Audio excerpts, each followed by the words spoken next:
జగిత్యాల జిల్లా కోరుట్ల మండలం బాదాపూర్లో దారుణం చోటు చేసుకుంది. కుటుంబ కలహాలతో భార్యను భర్త కత్తితో దాడి చేసి హత్య చేశాడు. 5 నెలల గర్భవతి అని కూడా చూడకుండా అత్యంత క్రూరంగా హతమార్చాడు. 2 ఏళ్ల క్రితం వైష్ణవి హరిబాబు ప్రేమ వివాహం చేసుకున్నారు. ఘటనపై కేసు నమోదు చేసిన పోలీసులు దర్యాప్తు చేపట్టారు. తల చేతిపై తీవ్ర గాయాలవడంతో వైష్ణవి ప్రాణాలు కోల్పోయింది. 20 ఏళ్ల వైష్ణవి యూట్యూబర్. పలు రీల్స్ తో పాపులర్ అయింది. 50,000 మంది సబ్స్క్రైబర్స్ ఉన్నారు. వైష్ణవి హరిబాబు ప్రేమించుకుని పెళ్లాడారు.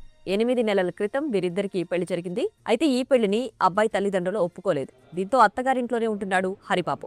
భర్తతో కలిసి ఎన్నో రీల్స్ చేసింది వైష్ణవి. భార్యతో సరదాగా రీల్స్ చేసిన హరిబాబు ఇంతటి దురాగతానికి ఒడిగడతానని ఎవ్వరూ ఊహించలేదు. కుటుంబ కలహాలతో వైష్ణవి అనే మహిళను ఆమె భర్త హరిబాబు అత్యంత కిరాతకంగా హత్య చేశారు. ఇద్దరి మధ్య తరచుగా గొడవలు జరుగుతూ ఉండడంతో హరిబాబు ఆమెపై కత్తితో దాడి చేశారు. ఇక ఆమె శరీరాన్ని ముక్కలుగా నరికి అమానుషంగా ప్రవర్తించాడు. మృతురాలు వైష్ణవి ఆల్రెడీ 5 నెలల గర్భవతి కావడంతో ఈ ఘటన విషాదం నింపింది.